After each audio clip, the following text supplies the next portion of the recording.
네, 오늘 건강 매거진 2부의 주제는요, 발과 발목의 건강입니다. 26개의 뼈에 인대, 신경, 관절이 연결되어 있는 발 같은 경우에는 우리 몸의 가장 끝 부분에 위치한 신체 기관이지만요, 그 역할과 영향력이 아주 커서 제2의 심장으로 불리기도 합니다.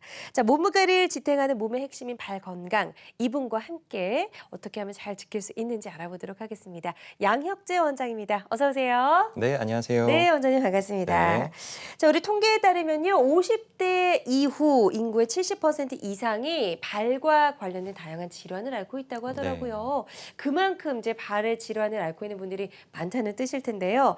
대표적인 발 질환 어떤 걸 꼽아볼 수 있을까요? 네. 우리가 저희 가장 흔한 질환들을 말씀드린다고 하면 네. 가장 흔한 것은 우리가 실수로 살짝 접질 때가 꽤 많을 겁니다. 아마 여기 시청자분들께서도 한 10명 중에 9명 이상은 한 번씩은 접질러 보신 적이 있을 텐데요. 네. 가장 흔한 것이 이제 발목의 인대 손상입니다. 음. 인대는 늘어나는 조직이 아닌데 이게 삐끗하면서 자꾸 반복적인 손상을 하다 보면 인대가 반복적으로 손상돼서 후유증을 호소하게 되죠. 그래서 그 네. 밖에도 우리가 이제 나이가 들면서 체중이 늘어나고 오래 서 있다 보면 아침에 주로 딱 디딜 때 통증이 오는 발 뒤꿈치 쪽에 나타나는 족저근막염이 있고요. 아. 그 밖에도 우리가 이제 나이가 들면서 엄지발가락이 자꾸 두 번째 발가락으로 치우쳐지는 무지 외반증이 있습니다. 특히나 이제 맞아요. 미인 여성분들이 하이힐 많이 신고 나서 뒤늦게 나이 들어서 이렇게 또 무지 외반증으로 고생하시는 분들이 꽤 많고요.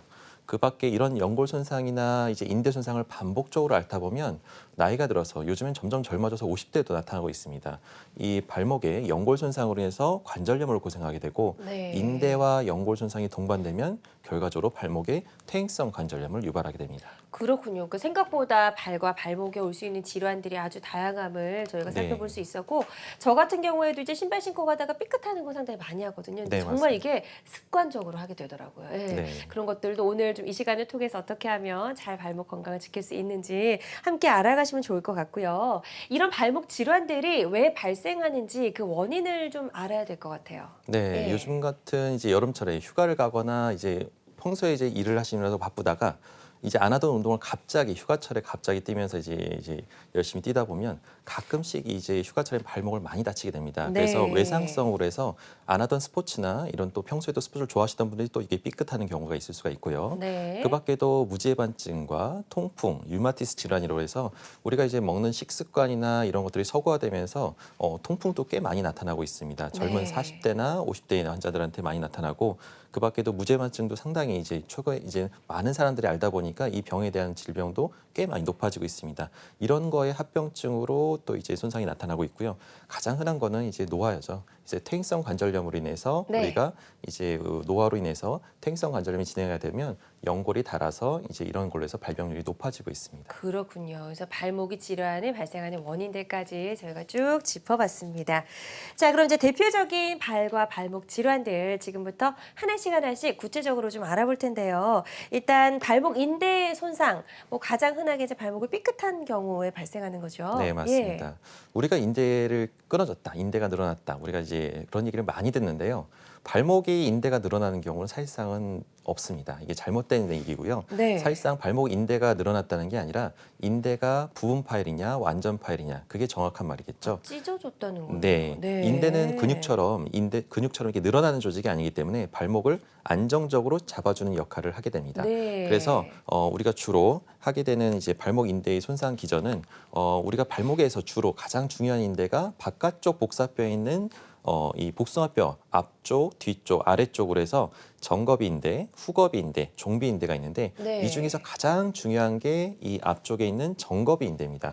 우리가 어. 하이를 신거나 짧은 단화를 신고 나서 그 단화를 신고 나서 삐끗하게 되면 이 정거비 인대가 끊어지면서 만성적인 불안정성을 호소하게 되는데요. 그래서 네. 발목이 심하게 비틀리거나 접질렸을 때 하필이면 또 계단을 내려갈 때 잘못해서 체중이 순간 팍 실리는 경우가 있습니다. 이러면은 우리가 이제 체중을 잘못 디디면서 살짝 찢어질 수 있던 발목 인대가 완전히 끊어져서 발목을 접질렀다, 삐었다고 하는데 이런 기전으로 해서 인대가 손상되게 됩니다. 네. 그러니까 운동을 할 때뿐만이 아니고 일상생활에서 이제 아주 흔하게 우리가 발목을 삐는 경우들이 많이 발생을 하는데요. 통증도 상당하고 저 같은 경우에는 좀 한참 부었다가 나아지는 네. 경우가 있더라고요. 근데 병원 안 갔습니다. 괜찮을까요? 예. 네, 맞습니다. 이게 대부분의 사람들이 이제 그 인대 손상을 입고 나면 통증이 이 정도는 뭐 좀 하루 이틀이면 좋아지겠지. 그리고 또 맞아요. 이제 한의원 가서 대부분 네. 병원을 안 오시고 또 의원을 안 오시고 대부분 한의원을 가서 침 맞을 생각만 하십니다. 그게 가장 답답한 일인데 왜냐하면 처음에 손상됐을 때 이거를 어떻게 정확하게 진단하고 치료를 어떻게 하냐에 따라서 추후의 후유증이 전혀 달라집니다. 어. 그래서 단순히 집에서 물론 대부분의 사람들을 10명 중에 7, 8명은 이제 뭐 하루 이틀, 2, 3일 정도 쉬고 나면 좋아집니다. 근데 그런 것들을 자주 반복하거나 그거를 병을 키우게 되면 인대는 한 번 손상된 인대가 조금씩 더 찢어지기 시작하면 만성적인 불안정성을 유발하기 때문에 네. 절대 그걸 키우면 안 됩니다. 발목 인대를 그래서 집에서 딱 이런 증상이 있을 때는 한번 병원을 좀 가봐야겠구나라고 생각을 하셔야 됩니다. 발목 관절이 오래 걷거나 이게 많이 걷고 나면은 부종, 다리가 좀 붓는 느낌, 뻑뻑한 느낌 그런 것들이 항상 이제 주로 이제 낮에 활동하고 나서 집에 오면은 다리가 붓는다. 그러면 한 번쯤은 이거는 뭔가 문제가 있을 가능성이 높고요. 그 밖에도 이제 걸을 때 통증이나 디딜 때 좀 압통이 온다, 찌릿하거나 시큰거린다. 네. 이런 것들은 이제 인대 손상뿐만 아니라 인대 손상 후에 나타나는 연골에 금이 가거나 찢어졌을 때 나타나는 증상입니다. 그래서 이런 걸 있을 때는 방치하면 안 되고요. 절대 빨리 오셔서 초기에 잘 치료해야 병을 키우지 않을 수가 있습니다. 또 심한 경우에는 이제 아까도 얘기했지만 이게 다치는 순간 인대가 완전히 끊어진 뚝 하는 소리가 날 수 있습니다. 대부분은 이제 끊어질 때 이제 다치면서 어떻게 다쳤는지 모르고 오시는 분이 많은데 네. 잘 듣고 오신 분들은 뚝 소리가 났어요라고 얘기를 한 사람들이 있습니다. 근데 이런 경우는 완전히 인대가 끊어진 경우가 꽤 많기 때문에 절대 집에서 그냥 참지 마시고 바로 병원에 오시는 것이 좋을 것 같습니다. 그래요. 근데 저도 심하게 삐끗했을 때 이 붓기가 상당히 오래 가더라고요. 그런데 네. 그냥 또 견딜만 해서 병원을 가지 않았거든요. 근데 이런 발목 인대 손상이 됐을 때 병원에 가지 않고 그대로 방치할 경우에는 어떤 후유증이 또 올 수가 있을까요? 네. 대부분 이제 그 발목 인대 손상을 방치하게 되면 제가 가장 안타까운 분 중에 한 분이 환자분 한 분 중에서 나중에 뒤늦게 오셔서 옛날에는 이런 경험이 이런 의료 기술이나 이런 치료가 없었기 때문에 그냥 발목 아프면 참으면 된다라고 생각했던 겁니다. 그래서 어머니 아버지 중에 나이가 들어서 옛날엔 이런 일이 없었지만 이제 점점점 나이가 들면서 시큰거리고 너무 아파서 뒤늦게 왔더니 발목은 너무 통증이 심할 때 오시면 너무 늦습니다.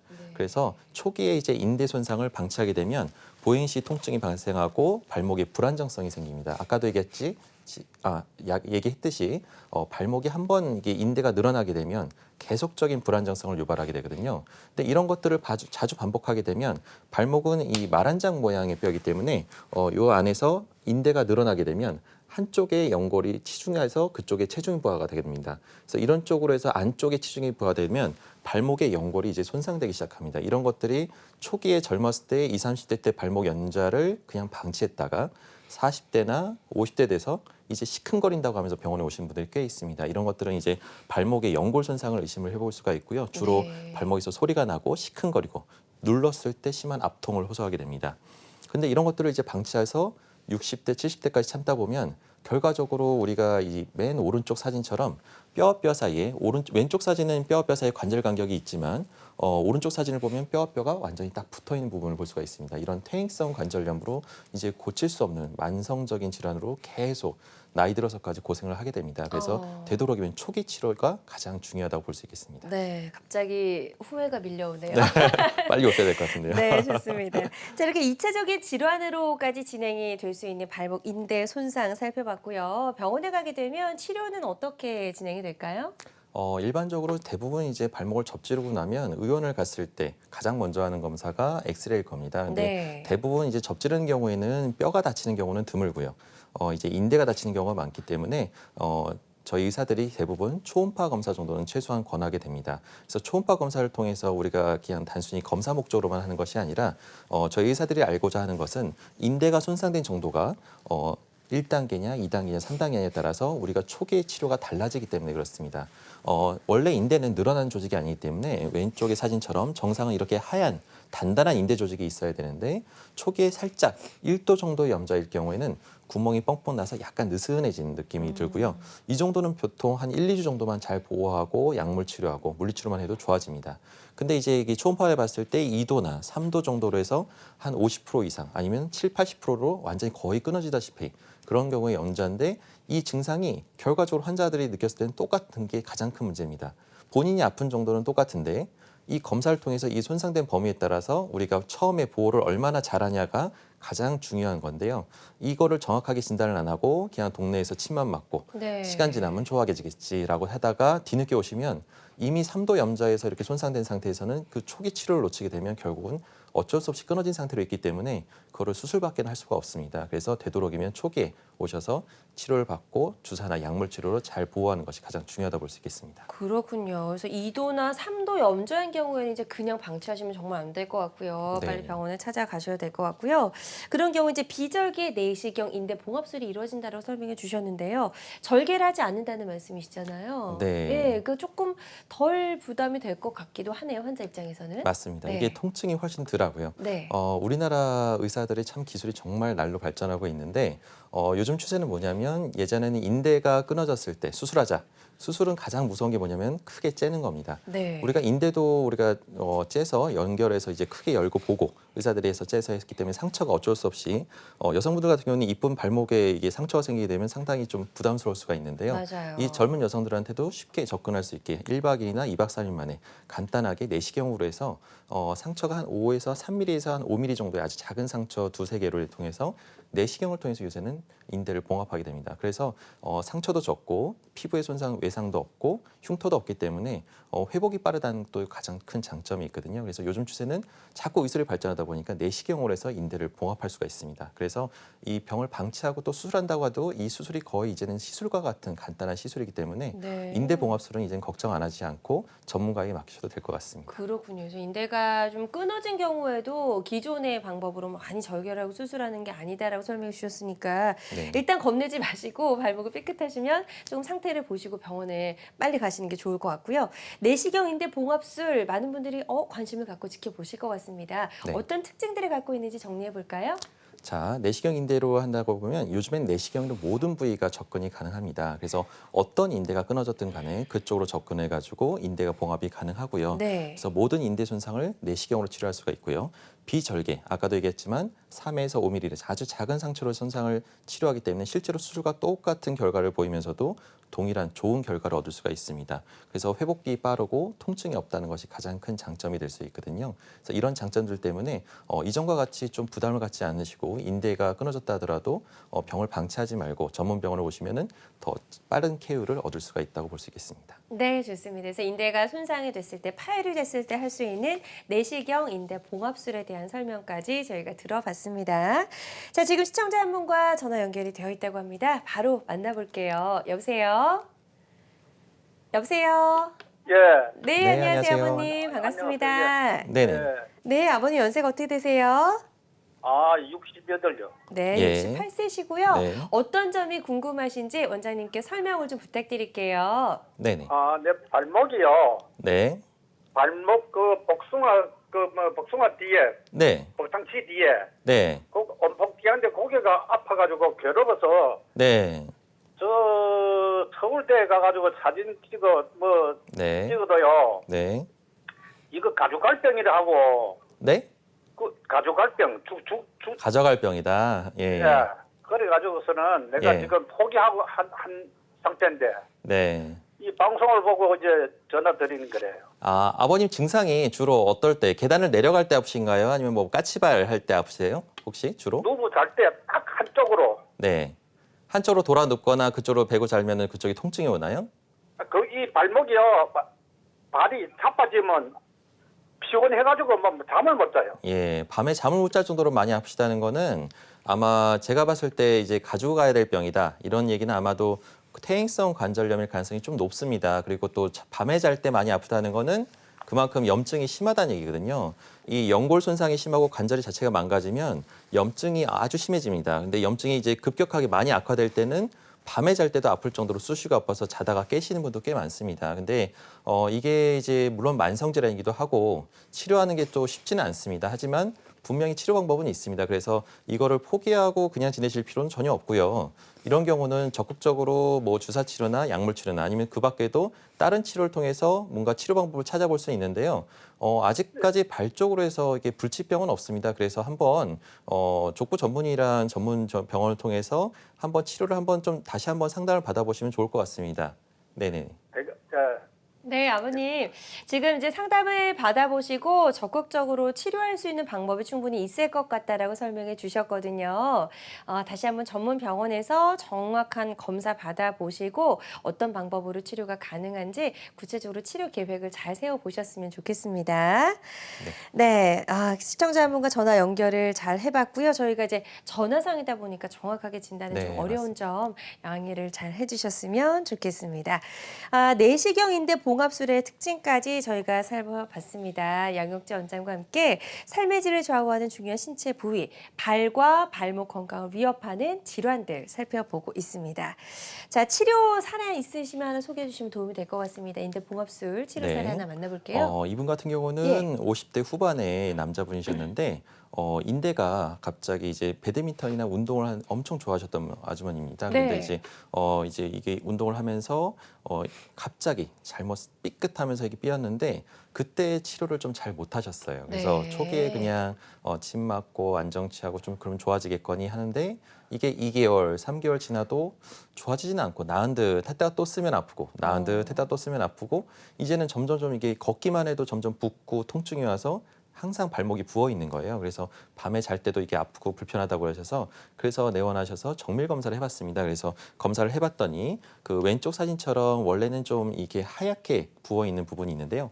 이렇게 옆쪽에 인대가 연결돼서 진한 검은색으로 와서 붙는 인대가 있어야 되는데 네. 그 인대가 이게 끊어지면서 아예 증상이 없었던 인대가 아예 끊어져 있던 모습을 보일 수 있습니다. 그래서 요거에 대해서 우리가 인대 봉합 수술을 시행을 했고요. 그래서 인대 봉합 수술을 시행한 후에 이제 인대가 어느 정도 생성이 돼서 아직 수술하고 나서 바로 찍었기 때문에 부종이 아직 좀 있지만 인대를 내시경을 해서 봉합해서 부종이 또 그렇게 심하지도 않으시고 회복이 아주 빨랐던 분으로 기억을 하고 있습니다. 네, 다음 사진 하나 더 살펴볼게요. 예, 그래서 또 그 밖에도 이제 엑스레이상으로 봤을 때 예. 이분 같은 경우는 이제 인대가 인대만 다친 것이 아니라 박리성 골 연골염이라고 해서 어려운 말이긴 하지만 연골과 뼈가 같이 떨어져 나가는 질환입니다. 이게 인대가 끊어지면서 또 연골까지 이제 벗겨지다 보니까 걸을 때마다 통증이 오고 시큰시큰거리고 어느 순간 잘못 걷다 보면 아주 자지러지게 아픈 건데 이게 항상 아픈 게 아니다 보니까 참고 참다가 오셨던 이분은 이제 비교적 30대 젊은 남자분이었는데 사진을 보시게 되면 그 왼쪽 끝에 사진을 보시게 되면 이렇게 뼈가 약간은 떨어져 나가서 연골이 이렇게 살짝 벗겨진 부분이 볼 수가 있습니다. 네. 그런 부분들이 이제 발목을 틀거나 그럴 때 이렇게 진한 검은색으로 보이는 부분이 연골과 뼈가 같이 손상돼서 다쳤던 분이거든요.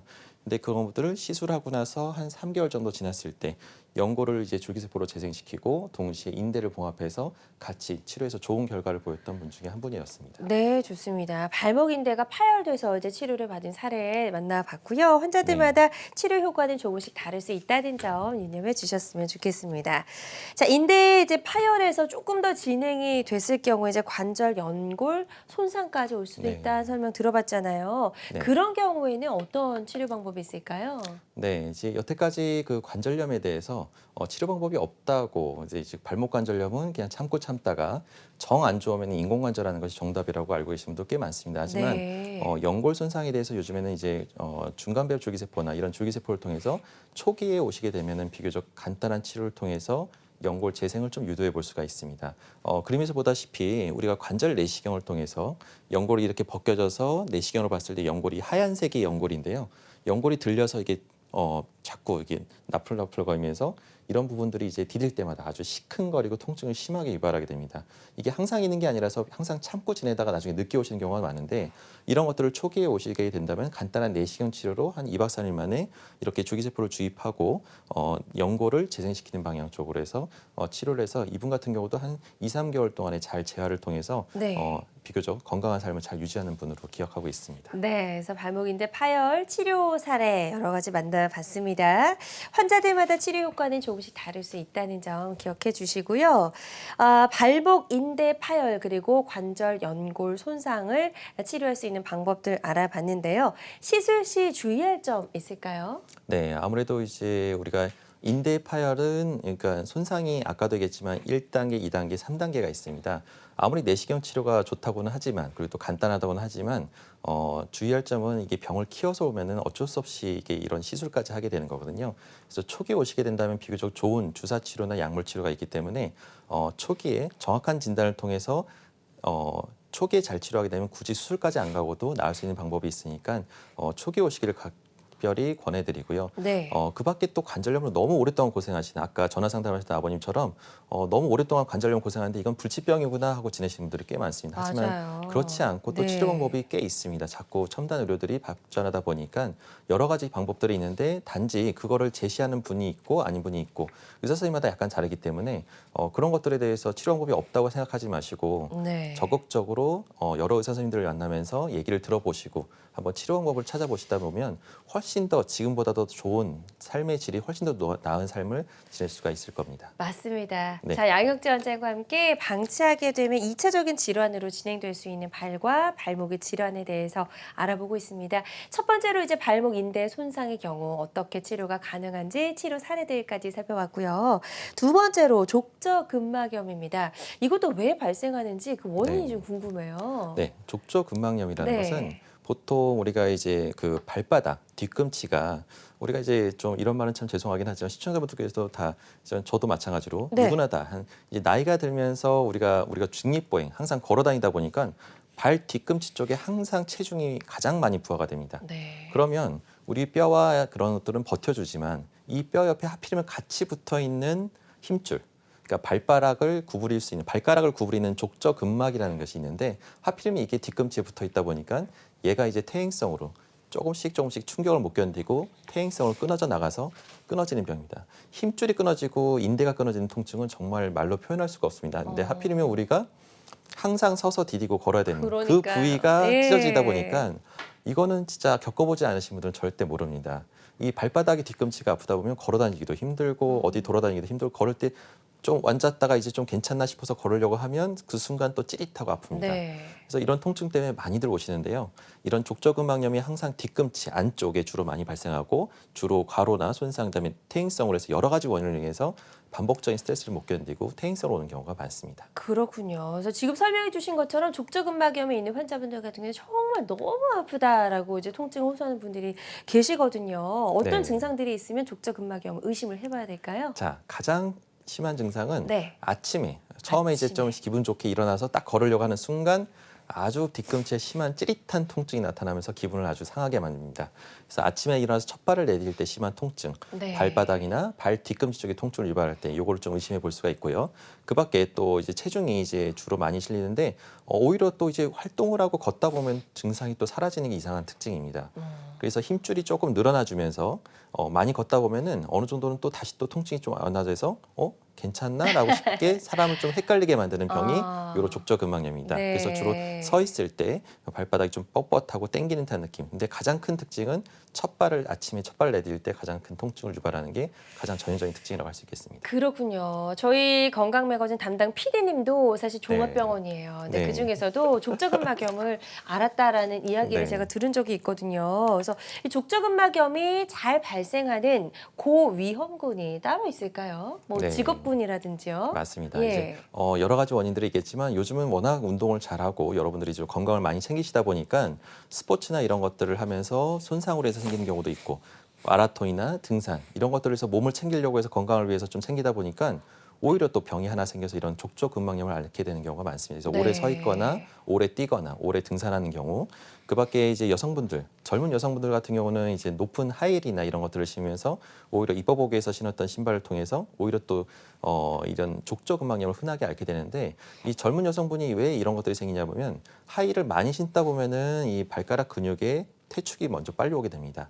그래서 이걸 갑자기 단화를 신거나 평발로 해서 하이힐을 안 신은 상태에서 걷다 보면 퇴축된 상태에서 근육은 더 말려 들어가기 쉽기 때문에 쉽게 족저근막염이 올 수가 있거든요. 네. 그래서 평소에 이런 하이힐을 많이 신는 여성분들 같은 경우는 족저근막염을 예방하기 위해서 조금 이제 마사지나 스트레칭이나 이런 족욕 같은 거를 좀 자주 해주시는 것이 좋겠습니다. 예. 그 밖에도 이런 비만으로 인한 과체중 또 아니면 오히려 또 무리한 다이어트로 인한 급격한 체중 감소 이런 것들의 이런 변화가 이 발바닥에는 영향을 줘서 족저근막염을 유발할 수가 있습니다. 네, 그러니까 간단한 족욕만으로도 충분히 좀 예방이 가능하다라고 설명해 네. 주셨으니까 한번 잘 실생활에 적용을 좀 해보셨으면 좋겠고요.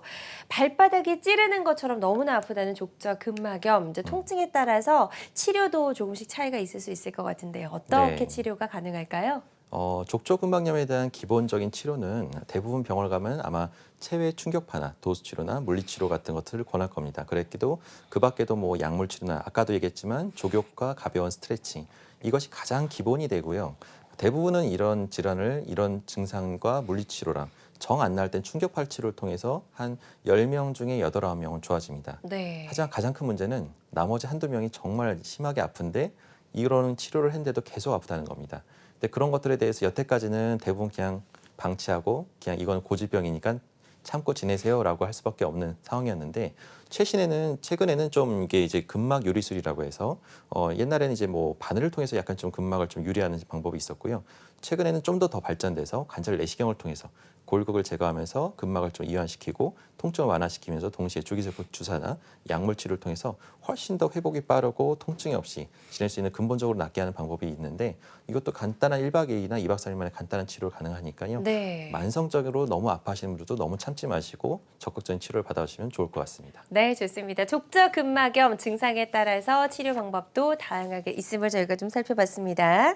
양혁재 원장과 함께 생활의 질을 결정하는 발과 발목의 건강 지키는 방법들 알아보고 있습니다. 자, 이제 세 번째 질환 알아볼게요. 이거는 이제 많은 여성분들이 호소하는 그런 질환입니다. 네. 여름철에 예쁜 신발을 신기가 어려워요라고 말씀하신 분들 계신데요. 네. 무지외반증에 대해서 좀 알아볼게요. 네, 지금 여름철에 가장 핫한 네. 게 이쁜 신발, 또 하이힐 말고도 요즘 샌들이나 이런 것들 워낙 이쁜 것들이 많이 나와서 여성분들 같은 경우 또 어머님들 같은 경우도 마찬가지입니다.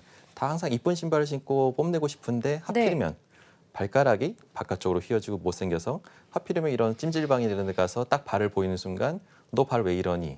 이런 얘기를 듣는 순간 갑자기 무안해지고 얼굴 빨개지는 그런 경험들 많이 하셨을 겁니다. 네. 이런 경우가 이제 무지외반증인데요. 엄지발가락이 이제 퇴행성으로 그림에서 보다시피 우리 주로 첫 번째 발가락이 두 번째 발가락으로 휘어지는 그러니까 외반이라고 합니다. 이런 거를. 그래서 엄지발가락을 무지라고 하는데 이 무지가 이게 엄지발가락의 바깥쪽으로 휘어지는 증상을 퇴행성 질환을 무지외반증이라고 합니다. 말은 어렵지만 결과적으로 발가락이 이상하게 안 이쁜 방향으로 네. 휘어지는 건데요.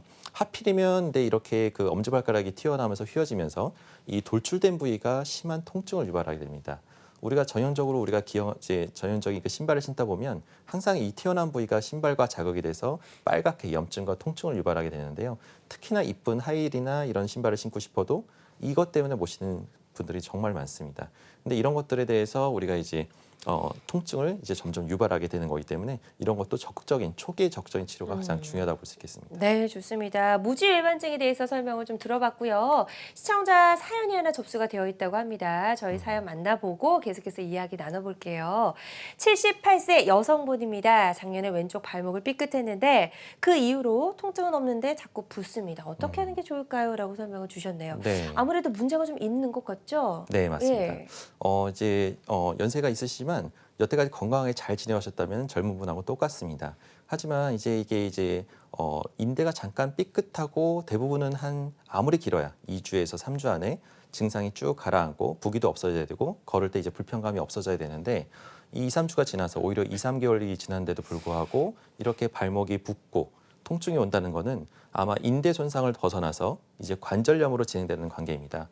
마치 연골을 우리가 아스팔트 길이라고 비유할 수 있는데 네. 이 연골이 이제는 인대 손상을 떠나서 발목이 붓는다는 얘기는 연골에 금이 가고 이제 떨어져 나가려고 약간 약해지는 단계입니다. 그래서 이런 단계를 계속 방치하다 보면 결국은 아까 얘기했다시피 퇴행성 관절염으로 진행하게 되거든요.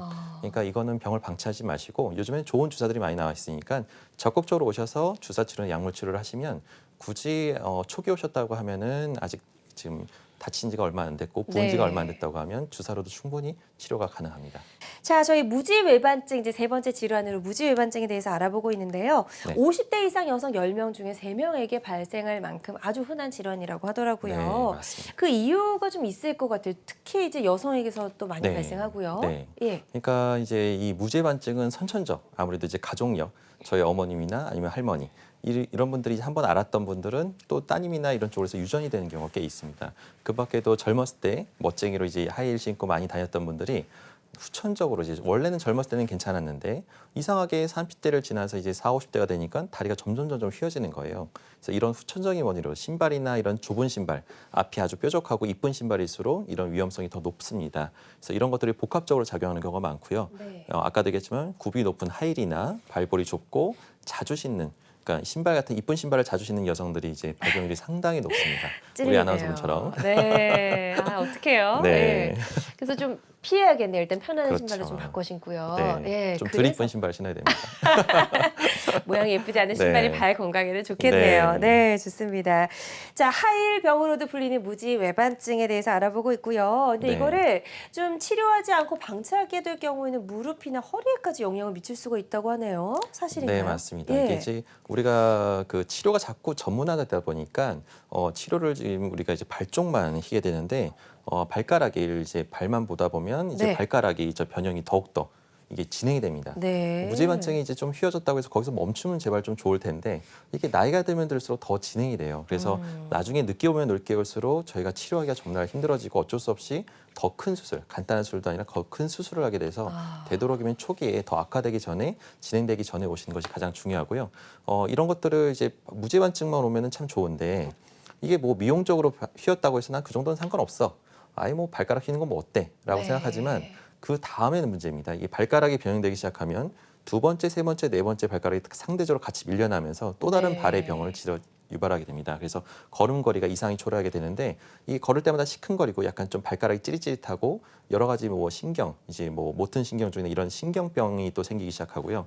근골격계 질환으로 해서 아까 족저근막염이나 발바닥 힘줄 염증 이런 것들이 또 2차적으로 나타날 수가 있습니다. 그래서 네. 병을 키우게 되면 또 병을 하나 더 얻게 됩니다. 그러니까 그 초기에 간단한 병으로 더 진행되지 않게끔 네. 초기에 치료하는 것이 좋을 것 같습니다. 좋습니다. 그래서 무지외반증이 좀 의심이 된다면 병원에 가셔서 정확하게 좀 진단을 받아 보시고요. 치료를 네. 받아 봐야 될 것 같습니다. 치료 방법이 조금 궁금해지는데 어떤 방법들이 있을까요? 네. 예. 대부분은 이제 그 보존적인 치료, 무죄반증은 초기에 이제 잘 오시게 된다고 하면 간단한 주사 치료나 약물 치료, 그다음에 이제 보조개 같은 이런 교정 치료를 통해서 아까도 말씀드렸다시피 굽이 낮고 좀 편한 운동화를 신기를 권하고 볼이 좀 넓은 거를 신기를 권합니다. 네. 그래서 각도가 보통 우리가 이제 왔을 때 엑스레이를 찍어보는데요.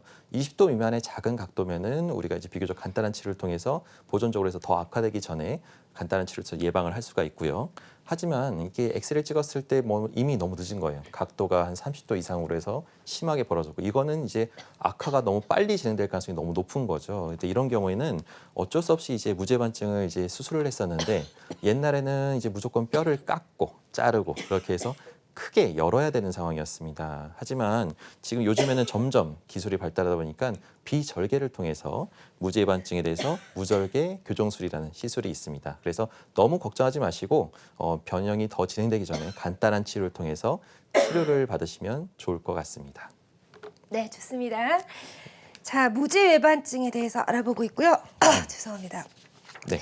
무절개 교정술에 대해서도 설명해 주셨는데 자세한 치료 방법을 좀 알아볼게요. 네. 자, 너무 감동해서 저희 강의에 대해서 지금 감동해서 목소리가 감기셨는데, 자, 무죄반증의 무절개 교정술이라는 거. 참 이게 사람들이 이제 무죄반증 무조건 뼈를 깎고 이제 아주 크게 째야 되는 거 아닌가라고 걱정하시는 분들이 있습니다. 하지만 저희 나라의 그 기술이 자꾸 또 발전하다 보니까 이 무죄반증도 무조건 크게 열고 째는 게 아니라 아주 작은 상처를 통해서 내시경을 통해서 무절개로 통해서 비절개 아주 작은 상처를 통해서 내시경을 통해 실시간 영상을 수술과 같이 똑같이 보면서요. 무죄반증을 수술하다 보면은 주변의 신경이나 이런 것들의 혈관, 그다음에 인대를 최대한 보존하면서 해야 되기 때문에 이런 내시경을 통해서 카메라를 보고 돌출된 뼈를 부위를 확인하고 나서 절개하고 정상 각도로 교정해주는 아주 간단한 방법이 있습니다. 옛날에는 아주 크게 째고 했기 때문에 사람들이 겁내고 이거 한번 하고 나면은 거의 뭐 3개월을 아무것도 못하는 거 아니야? 못 디디는 거 아니야? 아우 저는 그냥 지금 빨빨 덜고 많이 돌아다녀야 되는데 내가 할 일이 너무 많은데 이거 어떻게 할 수가 없어 라고 하고 미뤄왔던 분들이 있다고 하면 이런 수술법이 간단하게 해서 치료해서 빨리 좋아지는 방법이 있으니까 근데 물론 이것도 다 그렇게 될 수 있는 건 아닙니다. 너무 병을 키워가지고 오시면은 간단한 치료로는 할 수가 없거든요. 그러니까 제가 권해드리는 거는 각도가 더 변형되기 전에 나이가 더 들기 전에 각도가 너무 안 좋아져서 더 악화되기 전에 조금 더 미리 오신다고 하면 이렇게 좀 첨단 치료를 통해서 통증 없이 절개에 대해서 큰 통증 없이 간단하게 치료해서 평소에 신고 싶었던 이쁜 신발과 그런 것들을 신을 수 있는 날이 올 수 있습니다. 네, 좋습니다. 네. 잠시 좀 목이 메었는데요. 예. 너무 감동하셨나 봐요. 자, 시청자 네. 사연이 하나 접수가 돼 있다고 합니다. 바로 만나볼게요. 네. 자, 사연 보여주세요. 자, 33세 여성분인데요. 제가 한번 읽어도 될까요? 자, 무죄반증인 것 같은데 교정기로만 치료 중입니다. 교정기를 끼고 있으면 발가락이 너무 저려요. 이 정도면 병원을 가야 될까요? 자, 무죄반증인 것 같은데 교정기로만 치료 중이다. 이거는 이제 교정기가 요새는 인터넷상으로 또 참 많이 나와 있습니다. 그리고 또 그 밖에도 보조기 회사나 이런 데서 나오는 것도 있고요. 근데 이제 그 교정기가 본인 발에 안 맞는 겁니다. 본인 발에 안 맞으면 발 쪽은 신경이 바로 옆에 붙어 있기 때문에 잘못된 교정이나 잘못된 교정기를 차게 되면 옆에 신경을 누르면서 발가락이 저릴 수가 있어요. 근데 이런 경우는 뭔가 잘못된 겁니다. 이런 거를 계속 차고 있으면은 오히려 이게 뼈를 고치려고 하다가 오히려 병 하나를 더 얻게 됩니다. 그러니까 절대로 이렇게 교정기를 잘못 차서 함부로 하지 마시고 반드시 이게 발 쪽에 전문가랑 상의를 해서 교정기를 정확하게 착용하시기를 권합니다. 이게 그냥 사서 본인이 맞겠지라고 해서 무리하게 쓰고 다니다가 오히려 더 병 하나를 더 얻어서 더 큰 병을 만들 수가 있습니다. 그러니까 이렇게 발까지 저린 경우는 교정기를 안 맞는 거고요. 그 안 맞는 교정기를 무리하게 써서 신경병증이나 말초 신경병증을 유발할 수가 있으니까 너무 젊은 나이인데 잘못하지 마시고 그 교정기보다는 다른 교정기로 교체하거나 전문가랑 좀 상의를 해보시는 것이 좋을 것 같습니다. 네, 좋습니다. 네. 일단 병원에 좀 빨리 가셔야 될 것 같다고 하니까요. 네. 더 이상 미루지 마시고 네. 병원에서 적극적인 치료를 잘 받으셨으면 좋겠습니다. 다음 시청자 전화 연결이 돼 있다고 하니까요. 또 바로 연결해 보도록 하겠습니다. 네. 여보세요? 여보세요? 네, 네, 네. 안녕하세요. 반갑습니다. 어머니 연세가 어떻게 되실까요? 여보세요? 네, 네, 어머님. 연세가 어떻게 네. 되실까요? 연결이 잘 되셨어요? 네, 58년생인 58년생. 아, 예, 예. 네, 네, 그러시고요. 어머님, 어디가 불편하세요, 어머님? 발목이야. 네, 네. 언제부터 발목이- 없으셨어요, 발목이? 발목이 전에부터 아팠는데 아프다가 네. 좀 덜했는데 네, 네. 지금에 와서 더 심해요. 더 심해요. 지금은 어떻게 심하세요? 좀 걸을 때도 좀 많이 조금 불편하신가요? 이제 평지 걷거나 이럴 때. 걸을 때 이제 디딜락 하면은 네네네. 이렇게 약간 이렇게 이렇게 쩔룩쩔룩. 예. 예, 그래야 한참 좀 돌아다니면은 좀 덜하고. 네. 그래서 이거를 치료를 어머님 어떻게 하셨나요? 여태까지 뭐 약을 드셨나요? 아니면 뭐 침을 맞으셨나요? 약도 먹고요. 네. 침도 네. 신경 뭔 침이라 하면서 그거를 계속 맞았는데 그것도 이거는 듣지도 않고. 듣지도 않고요. 아유, 오래되신 예. 거네요, 그러면. 예. 그래서 근데 그럼 혹시 큰 병원이나 아니면 뭐 그런 쪽으로 가셔서 검사하신 적은 없으셨나요? 있어야 있는데 이거 뭐 네. CT까지 다 했는데 수술은 발목이라서 힘든다 하던데. 예, 발목 쪽이라서 수술이 힘들다고요? 예. 그래서 정확한 진단은 잘 모르시고요. 예. 예. 그러니까 발목을 이렇게 뼈가 어긋나서 그랬다 하대. 발목뼈가 어긋나서. 예. 원래 이제 아까 뭐 사진을 좀 이게 우리가 발목 안장이 이제 발목이 이제 그 말안장 모양으로 해서 이렇게 좀 돼 있는데 아마 어머님 네. 뼈가 이렇게 휘어져서 뼈끼리 부딪히는 상황일 겁니다. 그래서 아마 예. 관절염이 와서 이게 뼈끼리 부딪혀서 연골이 네. 닳거나 퇴행성 관절염이 네. 꽤 진행이 되면 이게 참 이게 이제 진행이 되면 될수록 통증이 또 안 가라앉고 통증이 좀 심하고 그래서 회복하기가 쉽지가 않거든요. 근데 이제 이렇게까지 어머님이 이제 정확한 진단명은 아마 퇴행성 관절염일 겁니다. 발목에. 그래서 네. 이런 증상들을 이제 옛날에는 이제 치료하는 방법이 많지가 않아서 어쩔 수 없이 네. 그냥 약 먹고 참다가 한 나이가 한 70대 넘으시면은 그때 이제 최후의 방법으로 인공관절을 대부분 권하셨거든요. 아, 발목에도 인공관절이 돼야. 네, 가능합니다. 근데 이제 어머니 상태가 근데 인공관절이 무조건 정답이 아니기 때문에 상태를 조금 더 전문 병원을 좀 오셔서 상태를 한번 다시 한번 체크해 보시고 물론 큰 병원을 한번 갔다 왔다고 하지만 또 의사마다 또 전문가마다 치료하는 또 기술이 다르고 의술이 다릅니다. 그래서 어머니와 같은 상황이 의외로 생각보다 또 치료할 수 있는 방법이 꽤 있을 수가 있거든요. 그래서 너무 그냥 한번 얘기 듣고 그거에서 포기하고 그냥 지내지 마시고 한번 더 찾아보시고 더 전문 병원을 찾아봐서 우리가 이 어머님 같은 발목 관절염에 대해서 주사 치료나 약물 치료도 한번 적극적으로 해볼 수가 있고요. 그래도 정 안 난다고 하면 또 다른 방법으로 해서 줄기세포나 이런 휜다리 교정이나 이런 걸 통해서 관절염을 좀 적극적으로 치료해보는 방법들이 여러 가지가 있거든요. 그러니까 그런 것들을 한번 고려해 보시면 좋지 않을까라는 제 개인적인 생각입니다. 만약에 인공 관절을 하게 네. 되면은 네네네. 오래 걸리야. 보통 이제 인공관절이 적응한 기간은 3개월 정도 걸리는데요. 디디지 않는 건 한 달 정도, 그리고 기부스는 보통 한 4주에서 6주 정도 하게 됩니다. 그런데 이제 보통 그 전형적인 부츠가 있거든요. 그래서 보통 이제 수술하고 나서 한 일주일 정도 보통 입원하게 되고요. 수술은 그렇게 크지 않고 통증은 좀 뭐 3개월까지는 적응 기간이기 때문에 좀 불편한 건 있을 수 있지만 생각보다 수술이 잘 되고 잘 걸으면 3개월에서 6개월 뒤에는 아주 잘 걸을 수가 있습니다. 네, 원장님. 네. 잘 설명을 해 네, 주셨고요. 알겠습니다. 예, 예. 네. 네, 어머니 잘 상담을 좀 받아보시고 적극적으로 치료 받아보셨으면 좋겠습니다. 이어서 시청자 사연이 또 하나 접수가 되어 있다고 하네요. 바로 만나볼게요. 79세 남성분의 사연입니다. 네, 이 3년 전부터 네. 오른쪽 발바닥이 아프기 시작했고, 꽤 오래되셨네요. 그러네요. 3년이면은 이제 지금은 양쪽이 다 아파서 서 있을 때 중심을 잡는 것도 힘들다. 치료를 받아야 되냐? 양쪽이 다 아파서 서 있을 때 아프다는 거는 이건 병을 너무 키우신 겁니다. 그래서 근데 발바닥이 아프기 시작했는데 양쪽이 다 아프다는 것은 이제 가능성은 아마 이제 이렇게 3년 동안 아팠다는 거는 크게 아프지 않고 또 좋았다 아파졌다 좋았다 아파졌다 그렇기 때문에 아마 여태까지 버텼을 가능성이 좀 높고요. 근데 이게 좋은 방향으로 좋아져야 되는데 좋아지진 않고 점점 안 좋아지는 방향으로 가다 보니까 오른쪽이 아픈 거를 참고 지내려고 하다 보니까 왼쪽을 많이 쓰다 보니까 왼쪽 발바닥까지 이제 문제가 온 거죠. 그래서 가능성은 이제 발바닥이 아프다고 하면 뭐 아무래도 가장 흔한 거는 이제 족저근막염. 그 밖에도 이제 거고라 관절이나 이런 발바닥 쪽에 여러 관절, 아까도 얘기했지만 여러 관절들이 있기 때문에 이 관절염을 또 고생할 수 있기 때문에 그런 것들에 대해서 원인을 좀 찾아야 될 것 같은데요. 제 생각에는 병을 너무 키운 겁니다.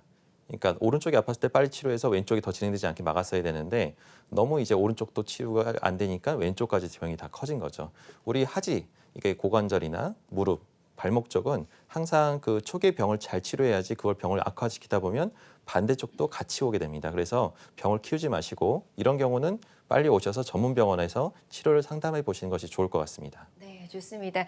적극적으로 치료가 좀 필요하신 상태 같다라고 설명해 주셨으니까요. 잘 참고하셔서 치료 계획 잘 세우시길 바랍니다. 자, 저희가 무지외반증에 대해서 좀 이야기를 나눠보고 있었고요. 예후가 좋았던 환자 사례 준비해 오셨다고 하니까 하나 네. 만나볼게요. 자, 무죄반증 이제 아무래도 이제 가장 중요한 거는 이제 모양적인 것이 가장 중요합니다. 그래서 미적 감각이 있는 의사 선생님을 만나는 것이 가장 중요합니다. 대부분은 이제 잘 미적 감각이 있으신 분들이 많고요. 네. 그래서 치료 전에 이제 이분은 그렇게 심하지 않으셨던 분이다. 그래서 가장 전형적으로 비절개 내시경을 통해서 아주 간단한 치료를 할 수가 있는데요. 그림에서 보다시피 치료 전에는 다리가 이제 엄지발가락이 휘어지면서 두 번째, 세 번째가 밀려나고 있었는데 네. 치료 후에는 간단한 핀 치료를 통해서 다리가 똑바라지고 발가락이 똑바르게 되는 경우가 있을 수가 있습니다. 그 밖에도 이제 휘어진 정도가 아주 심한 경우가 있습니다. 근데 그런 경우에 따라서는 아까도 얘기했다시피 이제 간단한 치료는 조금 힘든 경우가 있는데 이런 경우는 두 부위를 같이 이제 교정을 통해서 심한 교정을 같이 교정을 해서 똑바르게 할 수가 있습니다. 그래서 방법은 불가능하진 않는데 빨리 오실수록 아프지 않고 빨리 나을 수가 있습니다. 그래서 예. 이게 많이 휘어질수록 더 이제 치료가 좀 복잡해진다고 생각하시면 네, 될 것 같습니다. 그렇죠. 예, 예. 초기에 병원을 찾아가셔야 될 것 같고요. 환자들마다 치료 효과는 다를 수 있다는 점 유의해 주셨으면 좋겠습니다. 자, 저희가 이렇게 무지외반증, 족저근막염, 인대 손상, 발목 인대 손상까지 좀 살펴봤는데요. 치료받을 때 주의할 점 있으면 끝으로 좀 정리를 해주실까요? 네. 이제 무죄반증은 이제 치료가 불가능한 병은 아닙니다. 그래서 우리가 주로 이제 발목이나 발 질환에 대해서 우리가 이제 이렇게 치료를 할 때 무죄반증 말고도 여태까지 지금 발에 대해서 가장 흔한 질환들 인대 파열이나 관절염, 그 밖에도 이제 족저근막염 이런 병들을 솔직히 말하면 이 시청자분께서 안 알아보신 분은 거의 없을 정도로 가장 흔한 질환이고 또 특히나 여름철 우리가 관절 질환은 대부분 이게 이제 겨울에 많이 아파하는데 이 발바닥 질환은 여름, 겨울 상관없이 우리가 활동을 많이 하면 할수록 아픈 거라서 항상 아픕니다.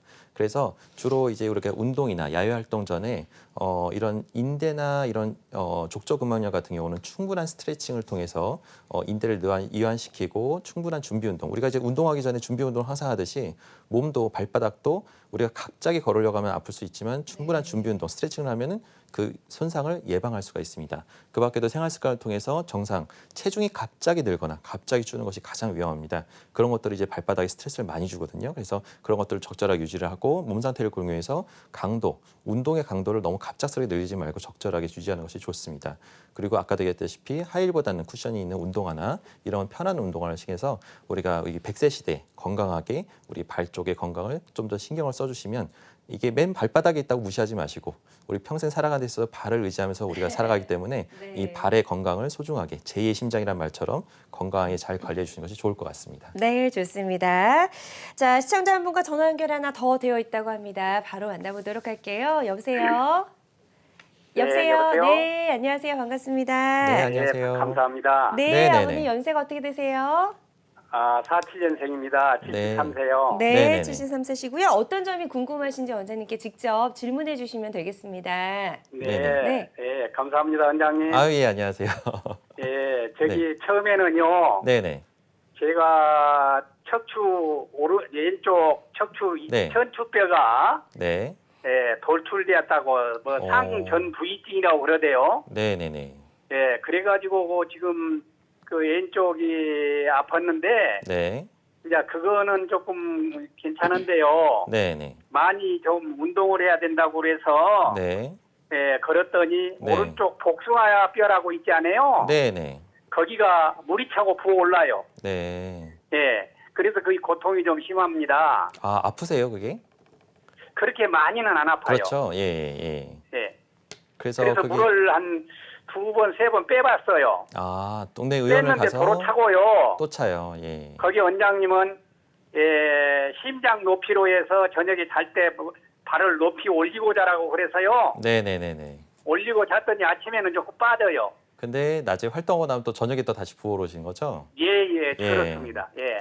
이게 이제 간단하게 이게 좀 뭐 정확한 사연은 이제 진찰을 해봐야 될 것 같긴 한데 제가 네. 의심하는 거는 아마 이제 바깥쪽 복숭아뼈에 있는 그 점액낭염이라고 해서요. 그 예. 복숭아뼈 옆쪽으로 해서 물주머니가 생기는 겁니다. 근데 이 물주머니가 그냥 물주머니로만 딱 있으면 좋은데 아버님 같은 케이스는 아마 관절하고 통해 있을 겁니다. 그래서 네. 무리하게 운동을 하거나 그러면 관절에서 이제 관절염이 살짝 있다 보니까 그런 것들에서 이제 물을 만들어내고 만들어낸 물이 빠져나갈 구멍이 없다 보니까 옆에 물주머니 쪽으로 새어나와서 땡땡 부어오르는 건데 이거를 네. 그냥 물만 뽑았다고 해서 근본적으로 좋아지는 건 아니고요. 예. 아버님 같은 경우는 오히려 물주머니에 대해서 물 뽑는 걸 자꾸 반복적으로 하다 보면 오히려 거꾸로 이 주사바늘이 들어간 자리를 통해서 세균이 들어가서 오히려 염증, 화농성 관절염이나 이런 것들을 유발할 수 있으니까요. 반복적으로 이렇게 물을 뽑는 건 좋지는 않을 것 같고요.